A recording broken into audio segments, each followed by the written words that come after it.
Aujourd'hui, que vous partiez littéralement de zéro ou que vous tradiez à plein temps ou que vous essayiez de vous améliorer, je vais prendre tout ce que j'ai appris en 9 ans de day trading. Donc, j'ai documenté la croissance de mes comptes de trading au cours des 5 dernières années sur YouTube et après des années, je peux maintenant avoir des journées comme celle-ci et tout cela en me concentrant sur la gestion des risques et la régularité, et je vais vous montrer ma feuille de route claire pour devenir constamment rentable dans le trading en 2026. Donc, tout d'abord, je vais vous montrer les toutes premières étapes que je suivrais si je débutais. Et si vous cherchez simplement à vous améliorer de manière générale, assurez-vous d'avoir cette configuration comme norme d'apprentissage. Ensuite, je vais vous montrer comment j'ai rééduqué mon état d'esprit qui, à mon avis, vous place instantanément devant 90% des autres traders, rien qu'en sachant cette seule chose. Comment je m'y prends pour lire les graphiques au quotidien. Comment j'utilise ces informations avec les mathématiques et les statistiques du trading qui changeront complètement votre façon de penser le trading. Je vais ensuite vous parler des bases de ma stratégie et du potentiel qu'elle me procure chaque jour lorsque je l'utilise dans mes sessions de trading. Comment j'utilise tout cela pour pouvoir tenir un journal, effectuer des backtests et prouver que ma stratégie fonctionne. Et enfin, comment accéder à du capital pour pouvoir commencer avec une petite somme d'argent tout en étant capable d'atteindre des objectifs de profit réels. Si vous cherchez une vidéo facile et réconfortante, vous n'êtes pas au bon endroit. Ce que je vais vous dire, c'est la vérité brute sur la façon dont je commencerais si je pouvais recommencer après 9 ans d'expérience. Donc, si vous voulez vraiment vous lancer dans le trading en 2026, engagez-vous et je vous promets que cela en vaudra la peine au final. Très bien, plongeons-nous dans le vif du sujet. Commençons donc par les ressources dont nous avons besoin. D'accord. Je fais ça depuis longtemps. Je m'entoure également d'une tonne de traders vérifiés et je vous promets qu'ils ont tous commencé avec cette base. Je vous recommande donc de les utiliser, puis de suivre la vidéo. Vous disposerez également d'une ressource que vous pourrez utiliser pour vous entraîner et mettre en œuvre. La première chose à faire sera cette carte mentale de tout ce que j'ai rassemblé et qui est essentiel à comprendre pour apprendre le trading. Le centre éducatif est donc la première chose. La deuxième chose sera un journal commercial. Il s'agit d'un journal commercial Notion, auquel je vous donnerai également un accès complet, et que nous aborderons dans une seconde. Mais cela nous permettra de consigner nos transactions et de pouvoir examiner ce que nous faisons réellement lors des tests afin de voir si notre stratégie fonctionne et comment l'exécuter. La troisième chose sera TradingView. C'est là que nous allons effectuer toutes nos analyses, nos graphiques et trouver ces opportunités. Et la quatrième chose concernera les courtiers et les sociétés de bourse pour accéder au capital, ce dont nous parlerons à la fin de la vidéo. D'accord ? C'est quelque chose qui devrait se produire une fois que tous les fondamentaux ont été définis, et une fois que nous sommes prêts à entamer cette conversation, mais c'est l'une des choses les plus importantes à noter lorsque vous débutez. C'est très excitant et vous voulez pouvoir investir de l'argent sur le marché et commencer à exécuter des transactions, mais ensuite vous commencez à vous concentrer sur les mauvaises choses. Ce n'est pas ce sur quoi vous devriez vous concentrer tout de suite. Je l'ai appris à mes dépens. Se concentrer sur les fondamentaux, apprendre comment fonctionne le trading dans son essence, puis s'y mettre comme dernière étape une fois que vous êtes prêt est une façon beaucoup plus sûre de le faire et cela m'aurait permis d'économiser beaucoup d'argent. Alors, croyez-moi sur parole. Nous y reviendrons un peu plus tard. Toutes ces ressources seront dans la description. Suivez-moi simplement sur Instagram, envoyez-moi un message privé avec le mot « outils » et je vous enverrai une feuille de calcul complète avec tout cela et bien plus encore afin que vous puissiez avoir une base de toutes les ressources nécessaires pour pouvoir mettre cela en œuvre. D'accord. Alors que nous abordons notre graphique, afin de configurer un graphique de base pour que vous puissiez suivre, vous allez devoir savoir quelques petites choses. Vous pouvez aller dans les produits ici et cliquer sur Super Graphique, ce qui va ouvrir un graphique ici. Vous pouvez le définir sur les bougies et la vue de trading va vous donner une liste de surveillance des actions de base et des éléments de base à surveiller. Si vous voulez ajouter quelque chose, vous pouvez cliquer sur ce signe plus ici et simplement rechercher, disons que vous voulez Bitcoin ou que vous voulez le S&P 500, et vous pouvez ajouter les paires que vous voulez examiner et ensuite pouvoir les évaluer. Et ici va se trouver notre barre d'outils. Et lorsque vous commencez à trouver et à accumuler des éléments que vous aimez et que vous utilisez tout le temps, vous pouvez cliquer sur cette petite étoile ici en bas, ce qui va vous donner cette sorte de barre d'outils flottante où vous pouvez toujours trouver les éléments que vous voulez utiliser régulièrement. Très bien, maintenant que nous avons toutes les ressources à disposition, la prochaine étape la plus importante est de comprendre comment et pourquoi le marché évolue réellement. Je vais donc ouvrir mon graphique de trading et expliquer les bases de l'évolution des choses. Ce que nous observons lorsque nous examinons les marchés est une représentation visuelle de la psychologie humaine de masse. Ainsi, entre les algorithmes, les traders individuels et les institutions, nous observons les prix de différents instruments, qu'il s'agisse de l'or, de l'argent, du S&P 500, du marché boursier ou des crypto-monnaies, de n'importe quelle paire individuelle. Dans ce cas, nous examinons les contrats à terme sur l'or. Nous observons une découverte libre des prix pour une multitude de raisons, d'accord ? Parce que le marché évolue effectivement pour rechercher l'efficacité dans l'équilibre, la liquidité et la résistance, pour combler les déséquilibres entre l'offre et la demande, et nous le voyons évoluer en raison du comportement humain et algorithmique. Ainsi, en termes d'offre et de demande, les acheteurs agressifs absorbent toutes les offres d'achat et de vente disponibles sur le marché, forçant les prix à augmenter ou à baisser pour trouver de nouveaux vendeurs. D'accord ? En termes d'offres et de demande, les acheteurs agressifs absorbent tous les ordres disponibles, forçant le prix à augmenter pour trouver de nouveaux vendeurs. Et puis, lorsque l'offre dépasse la demande, il y a des vendeurs agressifs pour absorber toutes les offres, forçant le prix à baisser pour de nouveaux acheteurs. Donc, dans cette situation, le prix de l'or monte. Cela signifie que la demande dépasse l'offre actuelle jusqu'à ce que nous atteignions ce point, auquel cas il y a trop de demandes et pas assez d'offres et le prix continue de baisser pour essayer de trouver un équilibre. Et encore une fois, il s'agit d'une combinaison d'efforts humains et algorithmiques, qui tente de rechercher l'efficacité. Et c'est fondamentalement ce que nous évaluons à chaque fois que nous examinons un graphique. Et dans ce processus de recherche d'équilibre, le prix va toujours aller et venir entre les zones de liquidité.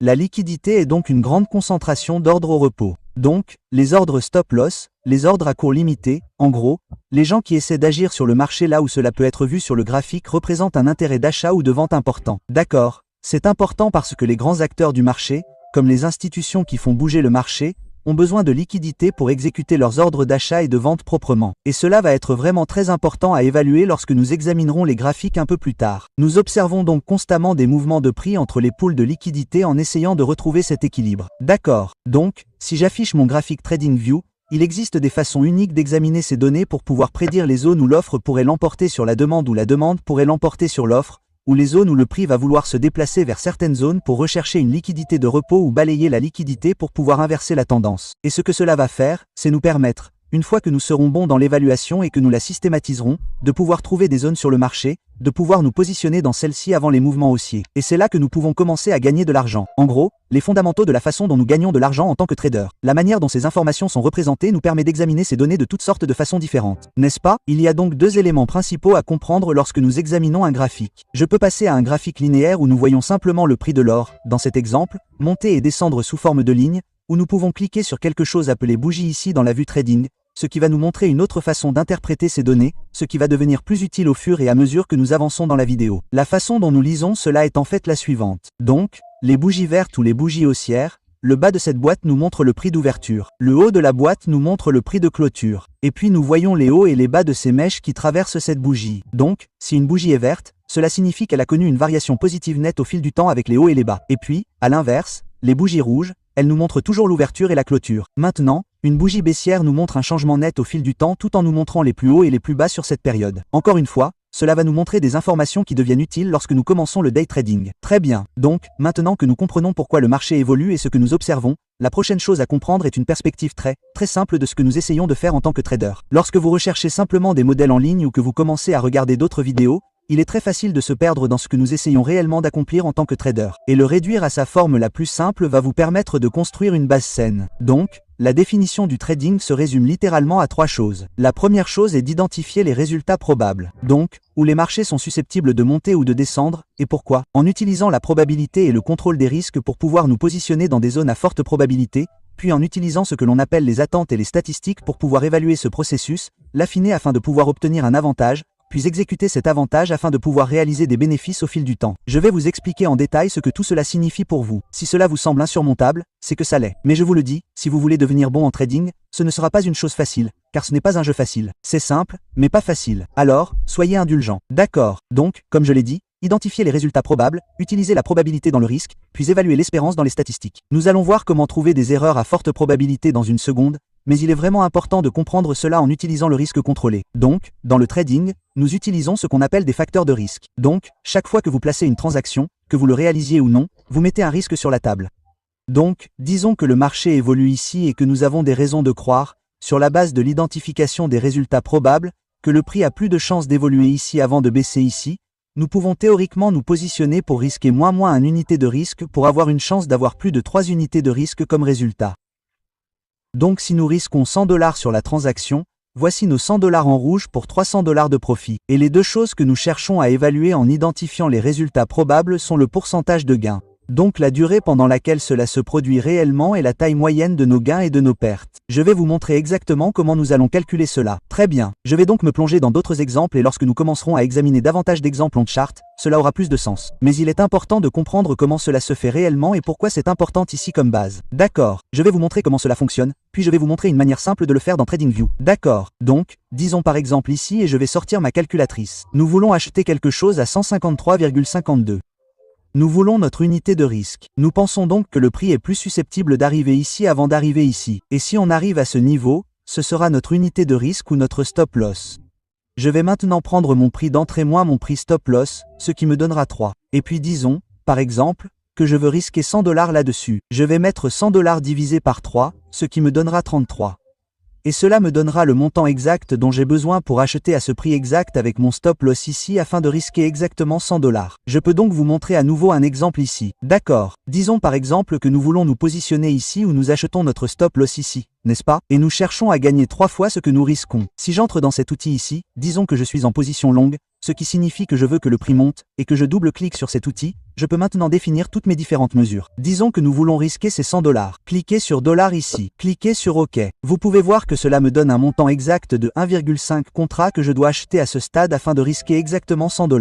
Il est donc important de comprendre les mathématiques, mais c'est un moyen facile de le faire dans TradingView. La raison pour laquelle il est si important de maintenir votre risque uniforme, quelle que soit la manière dont vous tradez, est précisément cette raison, et c'est ce qu'on appelle l'espérance. Nous allons maintenant aborder ce sujet plus en détail un peu plus tard, lorsque nous aborderons notre section de journalisation, mais en gros, lorsque nous trouvons des opportunités sur le marché et exécutons ces transactions, comme je l'ai dit, nous voulons prendre en compte le fait de nous assurer que notre risque est uniforme, puis d'évaluer le pourcentage de gain dans notre taille moyenne de gain et de perte. Bon, prenons cet exemple. Nous prenons 10 transactions au total, 7 pertes au total et 3 gains au total. Vous pouvez voir que chacune de nos pertes représente moins une unité de risque. Nous n'utilisons donc pas d'argent dans ce terme. Nous utilisons simplement ces facteurs de risque. Nous pouvons ensuite y associer de l'argent plus tard. Cela facilite grandement la compréhension psychologique de ce que vous faites réellement en négociant l'objectif. Nous avons donc une somme de -7. Nous avons une perte moyenne de -1 avec un pourcentage de perte de 70,7 sur 10. Un taux de perte de 70%. Du côté des gains, nous avons 1,2, 3 gains au total. 5,2, 2 R gagnés sur un gain, 2,5 sur un, puis 3,1 sur l'autre, ce qui nous donne une somme R totale ou des facteurs de risque positifs de 10,8, une moyenne de 3,6. Donc la moyenne de ces facteurs, donc le total divisé par 3, va nous donner 3,6. Et en gros, ce que cela me montre, c'est que même si nous nous sommes trompés 70% du temps, donc que nous avons perdu 70% du temps, notre somme totale de facteurs de risque était de 10,8 moins les 7 que nous avons perdus, ce qui nous donne un R positif net sur 10 transactions de 3,8. Donc maintenant que nous avons cette valeur de 3,8, si nous revenons à notre unité de risque de 100 $, nous multiplions cela par notre R total de notre processus de résultat probable pour pouvoir générer 380 $ de profit. Comme notre stratégie est mieux définie et que nous comprenons l'accès au capital, nous pouvons suivre ce même processus, disons avec 500 comme R astérisque 3,8 sur quelques jours, ce qui peut conduire à cela sur quelques jours. Et c'est ainsi que nous travaillons pour atteindre nos objectifs de trading. Il s'agit de gestion des risques, de cohérence, mais nous commençons maintenant à gratter la surface de la façon dont nous allons laisser cela se dérouler avec les mathématiques. C'est un jeu de probabilité de données, quelque chose appelé le théorème central limite. Je sais que c'est probablement écrasant, mais je vais y arriver progressivement au fur et à mesure que nous progressons dans cette vidéo, et vous comprendrez de plus en plus au fur et à mesure. Et pour être rentable, il suffit de connaître notre risque-rendement moyen, n'est-ce pas? Donc, si nous revenons à cet exemple, nous pouvons faire la moyenne du montant. Et je vais vous montrer comment faire cela avec le journal des transactions afin que vous puissiez le faire avec vos propres données. Nous pouvons voir notre R moyen et nous avons juste besoin de faire passer notre R moyen et notre pourcentage de gain moyen sur cette ligne ici dans la zone verte. Et c'est en fait tout ce que nous essayons de faire en tant que trader, percer de ce côté qui va être appelé notre avantage. Bon, passons maintenant à l'étape suivante qui consiste à examiner nos graphiques et à être capable de lire et d'évaluer ces données. Nous allons donc commencer par quelque chose de simple, puis nous allons aller plus loin. Nous allons donc commencer par les mécanismes de base. Nous allons ensuite aborder ce que l'on appelle les concepts d'investissement intelligent, qui nous apprennent un peu plus en détail comment lire les graphiques pour trouver des résultats à forte probabilité et pouvoir élaborer une stratégie pour nous donner un avantage statistique au fil du temps. Nous allons donc d'abord aborder les supports et les résistances, la structure du marché, les tendances, puis ce que l'on appelle l'analyse multipériode, ainsi que les fréquences des graphiques. La première chose que nous voulons comprendre, c'est ce que sont les tendances et les fourchettes. Une tendance est généralement le fait que les marchés évoluent généralement dans une direction. Ce serait une tendance haussière. Une tendance baissière est le fait que le marché évolue généralement dans une direction baissière. Il existe des identificateurs clés pour cela. Un marché en tendance haussière doit afficher successivement un plus haut, un plus bas, un plus haut, un plus bas, et enfin une rupture au-dessus de ce second plus haut. Cela nous donnera une confirmation d'une tendance haussière. Et il en va de même pour la tendance baissière. Si vous avez un plus bas, un plus haut, un plus bas, un plus haut, une cassure en dessous de ce niveau, cela confirme que nous avons une tendance baissière. Mais en gros, c'est juste quand le marché évolue soit vers le haut, soit vers le bas. D'accord? Et dans ce processus où le marché cherche à trouver l'équilibre, à combler les déséquilibres entre l'offre et la demande, nous pouvons en fait utiliser ce qu'on appelle des lignes de tendance pour observer visuellement les déséquilibres entre l'offre et la demande et les zones potentielles où le prix pourrait réagir. D'accord? Et nous pouvons voir que c'est ce qu'on appelle une fourchette où nous avons un plus haut ici, un plus bas ici, un plus haut ici, un plus bas ici, un plus haut ici, un plus bas ici. Il s'agit d'une fourchette de prix entre les zones. Et ce que je peux faire, c'est utiliser un outil de tendance ici pour commencer à dessiner le long de ces points bas. Un plus bas ici, un plus bas ici pour pouvoir visualiser les endroits où le prix a tendance à rebondir de manière répétée. Lorsqu'il y a un excédent d'offres, la demande est satisfaite ici. Il y a plus de demandes que d'offres. L'offre l'emporte sur la demande pour que le prix baisse, revienne en contact, et ainsi de suite jusqu'à ce que le prix franchisse effectivement ces niveaux clés. Et vous pouvez voir qu'il y a des réponses du côté opposé avant de se déplacer dans la direction opposée. Nous pouvons donc commencer à examiner des représentations visuelles de cela. De plus, si j'utilise un outil appelé canal parallèle, n'est-ce pas? Je peux cliquer du haut de ces fourchettes jusqu'au plus bas de ces fourchettes, et les faire correspondre au bas de la fourchette. D'accord. Vous pouvez voir que même si nous n'avons qu'un, 2 ou 3 points de contact, je peux dessiner avec cet outil à partir des sommets et être en mesure de prédire avec un degré de certitude assez élevé où le prix est susceptible de réagir à partir d'une zone potentielle où la demande va l'emporter sur l'offre, puis faire en sorte que le prix continue dans cette direction. C'est ainsi que fonctionne le support et la résistance. Entrons maintenant dans ce qu'on appelle la structure du marché. Très bien. La structure du marché va donc inclure deux éléments fondamentaux qui vont être ce qu'on appelle un changement de caractère et ce qu'on appelle une structure de rupture. Disons maintenant que nous avons cela comme tendance haussière sur laquelle nous nous concentrons. Donc le prix monte généralement dans cette zone. Pour pouvoir identifier clairement une tendance haussière, nous avons besoin de notre plus haut, de notre plus bas, de notre plus haut, de notre plus bas. Et si nous regardons attentivement, à chaque fois que nous avons un plus haut puis un plus bas, ce que nous attendons, c'est qu'une bougie se clôture officiellement au-dessus du plus haut produit ici, ce que vous pouvez voir s'être produit ici, ce qui va nous donner ce qu'on appelle une cassure de structure. Lorsqu'elle clôture au-dessus de la zone précédente, cela confirme qu'elle est en train de monter. Très bien. Nous avons donc besoin de deux de ces structures de cassure pour avoir une tendance haussière confirmée, ce que vous pouvez voir ici. Nous avons un plus haut produit, notre bougie basse s'est fermée au-dessus d'ici. Deuxième cassure de structure. La tendance haussière est confirmée. D'accord. La prochaine chose sur laquelle nous nous concentrons est l'endroit où les tendances vont potentiellement se terminer avec ce qu'on appelle un changement de caractère. Maintenant, un plus bas ici, un nouveau plus haut ici. D'accord. Maintenant, nous avons en fait une bougie qui clôture en dessous de ce point de basculement et une incapacité à casser un plus haut. Si le prix devait continuer et franchir à nouveau ce niveau et créer une nouvelle cassure de la structure, ce ne serait qu'un autre point de basculement. Mais le fait que nous ayons un échec ici et qu'une bougie clôture plus bas que ce point, cela produit ce qu'on appelle un changement de caractère, que nous pouvons utiliser pour signaler quand une tendance évolue dans une direction et quand nous pouvons anticiper qu'elle s'inverse. Nous voulons également noter la différence entre une tendance et une fourchette. Un prix qui évolue dans ce type de zone générale est appelé une fourchette. Et puis, lorsque nous évaluons réellement s'il évolue généralement à la hausse ou à la baisse et que nous évaluons ce déséquilibre entre l'offre et la demande, cela va être notre tendance. Vous pouvez voir que nous avons eu notre changement de caractère ici. Nouvelle tendance à la baisse. C'est la fourchette à l'intérieur de la tendance opposée. D'accord. Autre chose à noter, car nous avons toutes ces bougies noires qui sont des bougies baissières et ces bougies blanches qui sont des bougies haussières. Nous savons que le prix a ouvert ici, a clôturé ici, a eu un plus bas et un plus haut ici. Cela se fait sur une période de 5 minutes. Cela représente donc 5 minutes de mouvement de prix. Donc, juste pour vous montrer comment cela fonctionne, si je mets un cadre autour de cette bougie, puis que je clique sur une période d'une minute, vous pouvez voir que nous examinons maintenant des bougies d'une minute, ce qui nous montre une minute de données de prix. Vous pouvez voir à l'intérieur que nous obtenons 1, 2, 3, 4, 5 bougies à l'intérieur de ce carré parce que nous examinons des périodes. Nous pouvons aller jusqu'à, par exemple, une heure où chaque bougie nous montre une heure de mouvement de prix. D'accord. Encore une fois, je peux dessiner un indicateur dessus, descendre à quelque chose comme une période de 5 minutes. Et maintenant vous pouvez voir que nous avons 5, 10, 15, 20, 25, 30, 35, 40, 45, 50, 55, 60 en une heure. Nous obtenons toutes ces bougies de 5 minutes pour nous donner la même quantité de données, mais simplement sous un angle différent. Cela va nous permettre de faire ce qu'on appelle une analyse multipériode, qui nous permettra d'avoir une vue d'ensemble de ce qui se passe. Donc, si nous prenons cet exemple de tendance ici, nous pouvons commencer à examiner toutes les différentes informations de bougies, d'autres niveaux importants. Disons quelque chose comme ça, et comme ça, où le prix descend à nouveau sur une période d'une heure, à une réponse ici, et si nous descendons ensuite sur une période de 5 minutes, nous pouvons commencer à rechercher des points plus précis pour entrer sur le marché afin de jouer sur des changements de direction plus importants et trouver des opportunités de trading de cette façon. En gros, les racines de l'analyse multipériode. J'ai une excellente vidéo à ce sujet que je vais mettre à la fin pour que vous puissiez en savoir un peu plus sur la façon dont je fais mon analyse multipériode. Allons maintenant plus loin et abordons nos concepts d'argent intelligent. D'accord ? Nous avons déjà abordé la rupture de structure. L'un des éléments clés que je souhaite partager avec vous est ce qu'on appelle un écart de juste valeur, qui va nous aider à évaluer les zones de déséquilibre et les endroits où le prix va essayer de rechercher l'équilibre et continuer à s'éloigner, ce qui nous donne une zone de réaction. Je peux donc résumer cela en un concept majeur pour vous aider à démarrer. Il existe donc deux types d'écarts de juste valeur. Un écart de juste valeur haussier et un écart de juste valeur baissier. Ce que nous recherchons, c'est une période sur un graphique où nous avons une séquence de 1, 2 ou 3 bougies se déplaçant dans une direction où la mèche haute de la première bougie et la mèche basse de la troisième bougie ne se chevauchent pas et laissent un espace derrière. Ce que vous pouvez voir se produire par exemple ici. Remarquez comment j'ai mis ceci en vert. Il s'agit d'un écart de juste valeur haussier. Et il en va de même dans la direction opposée. Donc si nous avons une, 2 ou 3 bougies se déplaçant dans la direction baissière, nous avons notre mèche ici et notre troisième mèche ici, ce qui crée un écart de juste valeur baissier. On peut également en voir un autre ici. Cela ne fonctionnera pas à chaque fois.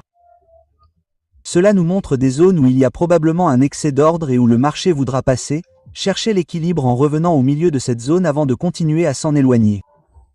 Vous pouvez voir dans ce premier exemple que nous y sommes arrivés et avons fini par la traverser. Mais une fois que nous sommes allés dans la direction haussière, le prix a augmenté, est revenu pour retester le milieu et a continué à monter.